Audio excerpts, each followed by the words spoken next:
If you'd asked me a year ago to describe myself, I would have said I was ordinary. My name is Ethan Parker, and at 34, I had settled into a life that felt safe, predictable, and maybe even a little dull. I lived in a modest two-bedroom townhouse in Raleigh, North Carolina, a few miles from the brick colonial I'd grown up in. By day, I worked as a graphic designer for a regional marketing agency. By night, I streamed old sitcoms or tinkered with my mountain bike in the garage. I wasn't married, though my girlfriend, Lily, spent most weekends with me. We'd been together 2 years, long enough for our parents to start dropping unsubtle hints about rings and babies. I always smiled and said we weren't in a rush. The truth was, part of me wondered if there was something defective about me. Everyone else seemed so confident about who they were, where they came from, and where they were headed. I just was. I grew up with my mom, Deborah Parker, a soft-spoken librarian with a passion for genealogy. She could trace the Parker line back to 1832, when some great-great-grandfather settled in Virginia. My dad, James, died when I was 7, and my memories of him had faded into a warm blur. His deep laugh, the smell of cedar when he hugged me, the bedtime stories he made up about a boy with a magic compass. I'd always envied people with big, sprawling families. Mine was small and tight-lipped. My mother's only sibling, my Uncle David, lived across the country and rarely called. When I was little, I used to imagine I had a secret half-brother or some lost cousin who'd show up at our door one day, suitcase in hand, to tell me we were family. But as I grew older, I told myself it was childish to wish for something so dramatic. Most evenings, my mom and I talked on the phone while I made dinner. She'd ask about work, about Lily, about whether I'd thought about going back to school. Sometimes, she'd slip in family trivia. Who was married to whom, who'd had a baby, which Parker ancestor fought in which war. Her voice was a constant in my life, a tether to the past I couldn't quite see, but always felt. It was on one of those calls, standing over a pan of sizzling onions, that she brought up the DNA test. You know, she said lightly, Ancestry DNA is running a sale. You could finally see if you have any Scottish in you. I laughed. Haven't you been telling me for years we're English all the way down? Well, she conceded, family stories aren't always reliable. It was an offhand suggestion. A trivial thing, really. But later that night, I saw an ad on my phone. Unlock your heritage today. And something in me stirred. Maybe I just wanted to feel connected to something bigger than my quiet routine. Maybe I was tired of feeling like my life was a puzzle missing a corner piece. The next day, I ordered the kit. A week later, it arrived in a small white box with green lettering. I propped my phone up to record a video for Lily, who was out of town on a business trip. Big day, I said, holding up the vial. About to find out if I'm descended from royalty or potato farmers. She texted back an hour later. My money's on potato farmers. Love you. I left the kit on the kitchen counter for a few days, telling myself I'd do it when I had time. But each time I walked by, I felt a flutter of anticipation I couldn't explain. When I finally swabbed my cheek and sealed the sample envelope, my hands were trembling. I chalked it up to nerves, just the excitement of learning something new. I didn't tell my mom right away. Part of me worried she'd think it was silly, or worse, that it was disrespectful to question what she'd always told me. But it wasn't about her. It was about me, trying to feel less like a spectator in my own story. Weeks passed. Life went on. Work deadlines piled up. Lily came back from her trip, and my mom emailed me an old family tree she'd found in a shoebox. It was yellowed and smudged, a line of Parkers stretching back almost 2 centuries. I taped it to the fridge, tracing the names with my fingertip. Every so often, I'd think about the DNA test and feel a little jolt, like a key was turning in a lock I hadn't known was there. One Sunday morning, I was sorting laundry when my phone buzzed. The subject line on the email was simple. Your DNA results are ready. I hesitated. For a heartbeat, I almost closed the email. I don't know why. Maybe I sensed, deep down, that opening it would be the start of something I couldn't undo. I carried my phone to the kitchen and set it beside the family tree. My heart was hammering against my ribs. This was it. The moment that would either confirm everything I'd ever been told or crack my world open. And I was about to find out which. I didn't open the email right away. I stood there, my hands braced on the countertop, staring at the glowing subject line. My pulse drummed behind my eyes. Part of me wanted to slam the laptop shut and walk away. Another part, the one that had always needed to know the truth, even when it hurt, clicked it open. The first part of the report was unremarkable. Ethnicity estimates, a pie chart shaded in greens and blues, a tidy breakdown of regions. Mostly British Isles, a dash of Scandinavian, a trace of Iberian Peninsula. Nothing too surprising. I almost laughed at how anticlimactic it was. But then my gaze dropped to the section labeled Close Family Matches. There, in a bold blue banner, was a name I'd never seen. Michael Warner, parent/child match, 50% shared DNA. I blinked, convinced I was reading it wrong. My stomach went cold. Parent/child. I read it again, slower this time. The words didn't change.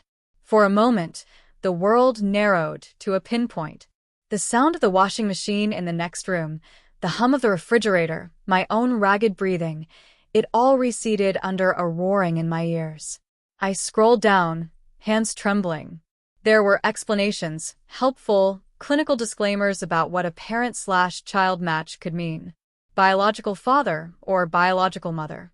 Possibly a child. But I had no children, which left only one possibility. I swallowed, my throat dry as ash.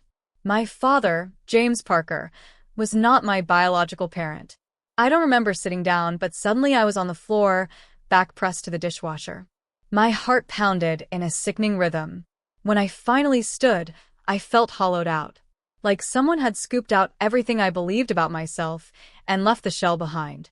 I reread the name, Michael Warner, and the accompanying details. He lived in Asheville, North Carolina. 61 years old. A high likelihood of being my biological father. I closed the laptop and pressed my palms to my eyes until I saw bursts of red and gold behind my eyelids. How could this be true? My mom had never so much as hinted that James wasn't my father. Every memory I had, family trips, bedtime stories, the way he held my hand when I was scared, felt suddenly precarious, like an elaborate set built to hide a truth no one wanted me to see. The rest of the day passed in a fog. I tried to focus on simple things, making coffee, folding laundry, but every task felt absurd. What did clean clothes matter when I didn't even know who I was? That night, Lily came over. The moment she stepped inside, she knew something was wrong. "Ethan," she murmured, brushing her hand over my cheek. "What happened?" I tried to answer, but the words jammed in my throat. I handed her the laptop instead. I watched her eyes move across the screen. She covered her mouth. "Oh my God. I don't understand," I whispered. "I don't understand any of this." She sat down beside me, wrapping her arms around my shoulders. "Maybe it's a mistake. Those tests aren't always accurate, right?" I wanted to believe her. I wanted to cling to the idea that it was some glitch, a sample mix-up, anything but the only explanation that made sense. But the report had been clear. "I have to talk to my mom," I said finally. The thought made my stomach clench. I'd never doubted her, never questioned the stories she'd told me. But now, every memory felt suspect. That night, I barely slept. I lay in bed, staring at the ceiling, replaying every moment from my childhood, searching for signs I'd missed. The way Mom sometimes went quiet when I asked about my father's side of the family. The old photograph she'd once tucked away in a drawer when she thought I wasn't looking. The next morning I drove to her house. The sun was barely up, the sky a washed-out gray. I sat in my car for a long time, watching the curtains flutter in her kitchen window. When I finally knocked, she opened the door in her robe, blinking in confusion. "Ethan? Is everything all right?" "I need to talk to you," I said. My voice sounded hollow to my own ears. She stepped aside, and I walked into the kitchen where I'd eaten 1,000 breakfasts. The air smelled like coffee and toast. Familiar, comforting, and suddenly unbearable. I turned to face her, gripping the back of a chair like it might keep me upright. I took a DNA test, I began. Her face changed just for a second. A flicker of something, fear? Resignation, before she smoothed it away. I swallowed hard. It says Dad wasn't my father. Silence. Outside, a bird sang in the maple tree. Inside, my mother pressed a trembling hand to her mouth. Mom, I whispered, tell me it's wrong. She didn't. For a long moment, neither of us spoke. My mother stood with one hand braced against the counter, her face pale. I felt like I was watching a stranger, some woman who just happened to be wearing my mother's robe, standing in her kitchen, about to tell me everything I'd ever known was a lie. Finally, she looked up. Her eyes were wet. I always knew this day might come, she whispered. I gripped the chair harder. So it's true? She closed her eyes. Yes. I sank into the chair, my legs too weak to hold me.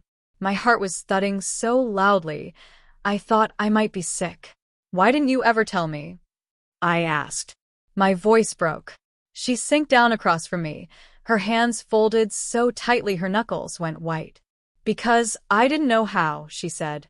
And because I thought it wouldn't matter. It matters, I said hoarsely. It matters to me. Her eyes filled, and she reached across the table. I didn't move. I was 23 when I met your father, James, she began. But before that there was someone else. Michael Warner. We dated for almost a year. We were serious, but she paused, her throat working. He left. He said he wasn't ready for a family. I didn't even know I was pregnant until after he was gone. I swallowed, my chest tight. Did Dad know? She nodded. I told him before we were married.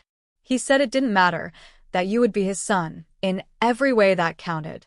And you were. He loved you, Ethan.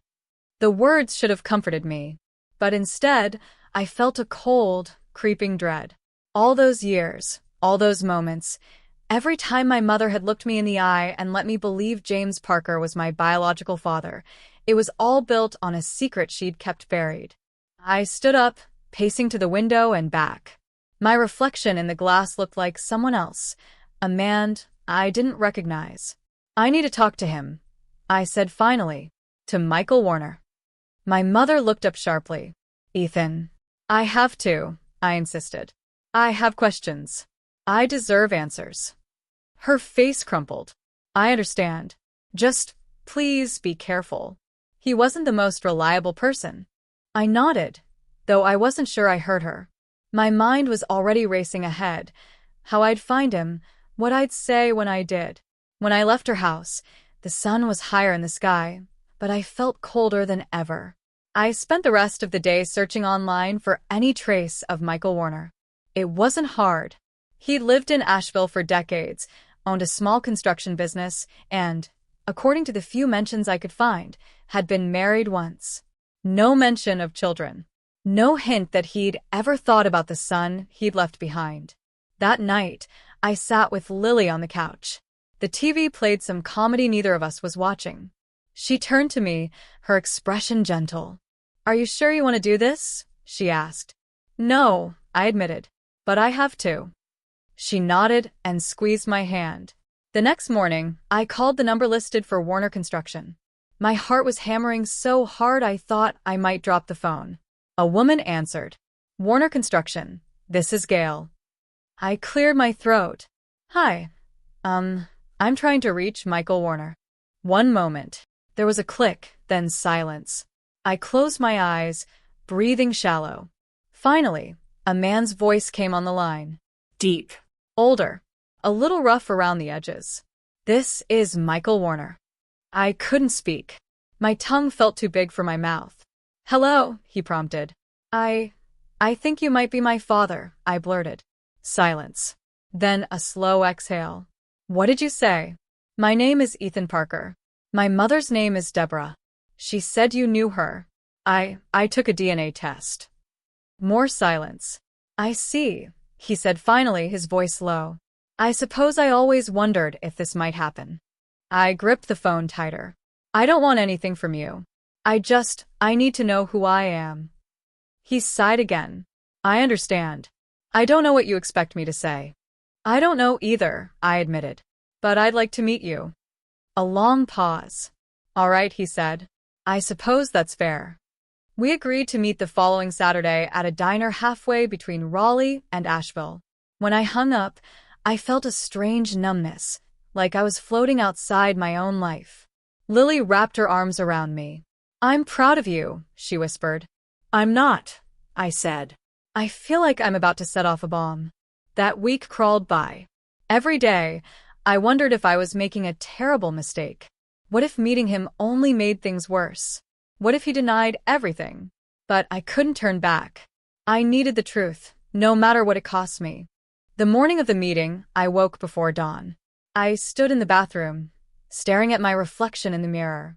For the first time, I searched for features I couldn't name, my jawline, my nose, the way my hair curled at the temples. Were those Michael Warner's traits? Were they mine? Lily offered to come with me, but I told her I needed to do this alone. We hugged at the front door. Her arms were warm, but I felt cold all the way through. The drive to the diner took 2 hours. I don't remember most of it. I remember the highway stretching ahead in endless gray, the trees blurring past the window, the ache behind my ribs. I tried to rehearse what I would say, but nothing sounded right. When I pulled into the gravel lot, my stomach clenched so hard I had to sit with my forehead resting against the steering wheel. Through the diner windows, I saw a man alone at a booth.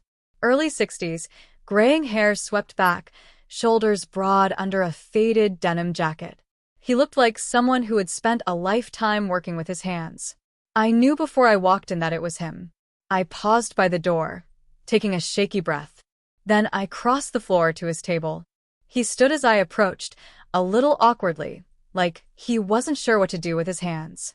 His eyes, my eyes, I realized in a dizzy flash, met mine. Ethan, he said. I nodded, my throat too tight to speak. He gestured to the seat across from him, and I sat down. For a moment, we both just stared.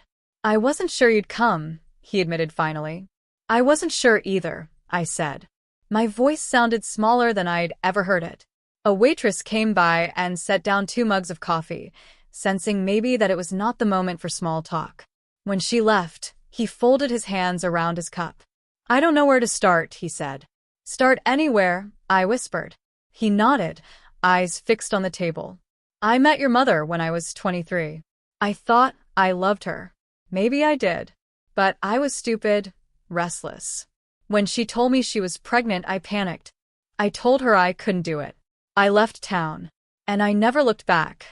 The words fell into the silence between us, heavy as stones. I looked up at him. You never wondered about me? His mouth twisted. Of course I did. I thought about it every year on my birthday. Every time I looked in the mirror. But I told myself it wasn't my place to interfere. She married a good man, didn't she? I swallowed. Yeah. He was a good man. And you had a good life? I hesitated. Mostly. His eyes lifted to mine. For the first time, I saw something like shame there. I know I don't have any right to ask you for anything. But I want you to know, I'm sorry. I've regretted leaving every day. I looked away, out the window at the cars passing by on the highway. Part of me had come here hoping he would be an unrepentant bastard. That would have been easier to hate. But hearing him say he regretted it, hearing the remorse crack his voice, made something inside me break open. I don't know what I'm supposed to do with this, I said quietly. He nodded, rubbing a hand over his jaw. I don't either. We sat there, in uneasy silence. The coffee cooled between us. Finally, he reached into his jacket and pulled out a folded photograph. He set it on the table, sliding it toward me. This is the last picture I have of your mother and me, he said. From before. I picked it up with trembling hands. It was a grainy print. My mother. So young, she looked like a stranger, sitting on a blanket in a park. Beside her, Michael was grinning, his arms slung around her shoulders. They looked happy. I felt a hollow ache in my chest. I'm not asking you to forgive me, he said, voice low. I just wanted to look you in the eye, man to man, to tell you I'm sorry. For a moment, I couldn't speak. I looked at this man, my father, though I wasn't sure I could use the word, and felt 100 emotions fighting for space. Anger, sadness, pity, a flicker of curiosity, even hope. I don't know what happens next, I admitted. Neither do I, he said. But maybe we could talk again. When you're ready. I looked down at the photograph, then back up at him. His hands were rough and calloused, the fingernails rimmed with grease. He looked nothing like the father I'd known. And yet, there was no denying the familiarity in his eyes. I drew in a shaky breath. Maybe. His shoulders sagged with relief. That's all I can ask. When I finally stood to leave, he did too. We didn't hug.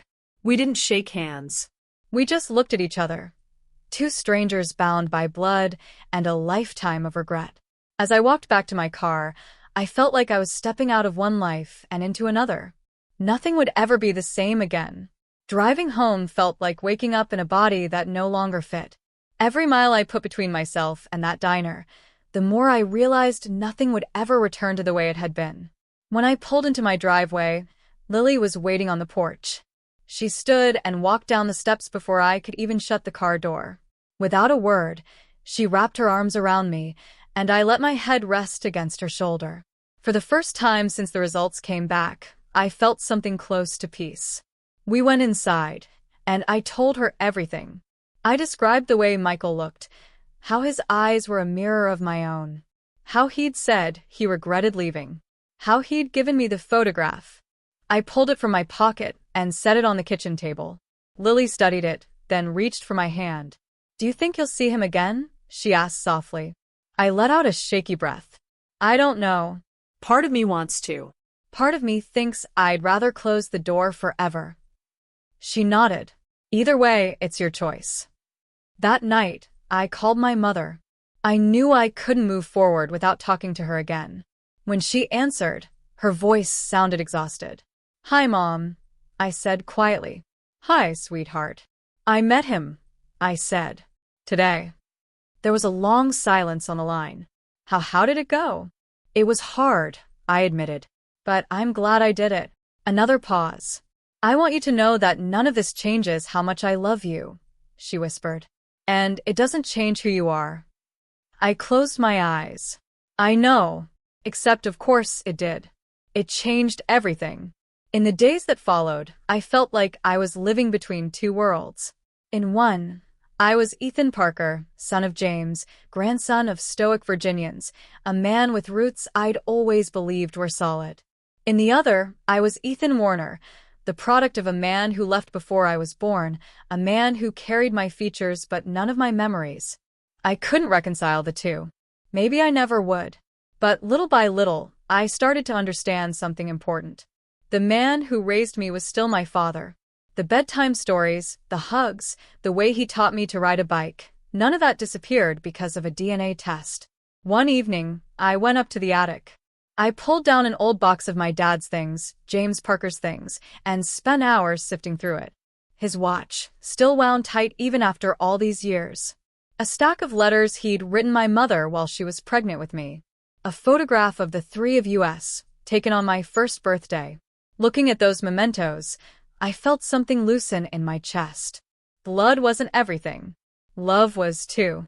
But I also couldn't ignore the part of me that was curious about Michael Warner, about what parts of me came from him. I didn't know if I wanted a relationship, but I knew I couldn't pretend he didn't exist. One Saturday morning, I dialed his number again. My hands shook as the phone rang. "Hello." His voice was cautious. "It's Ethan," I said. A pause. "Hi. I don't know what this is going to look like," I said. "But I think I'd like to talk again. Maybe get to know you. A little." I heard the breath he let out, as if he'd been holding it since the day we met. "I'd like that," he said. When I hung up, I felt lighter, though the sadness was still there, threaded through everything. That night, I called my mom again. I told her about the conversation, about the tentative decision to leave the door open. She didn't try to dissuade me. She only said she hoped I'd find what I was looking for. Lily and I went out for a late walk. The summer air was thick with honeysuckle. As we walked, she slipped her hand into mine. "You okay?" she asked. I thought about everything I'd learned, everything I'd lost, and everything I might still discover. I don't know, I said honestly, but I think I will be. And maybe that was the only answer I could give. Later, when we got home, I stood in front of the mirror again. I looked at my reflection, not searching for someone else's face this time, but just trying to see myself. It struck me how much I'd changed in such a short time. Not only in what I knew, but in how I understood what it meant to belong. I would never get back the life I had before I clicked that email, but I was starting to believe that might be okay. I was still Ethan. Still the boy who loved his dad. Still the man Lily loved. Still myself. Maybe I always would be. And maybe that was enough.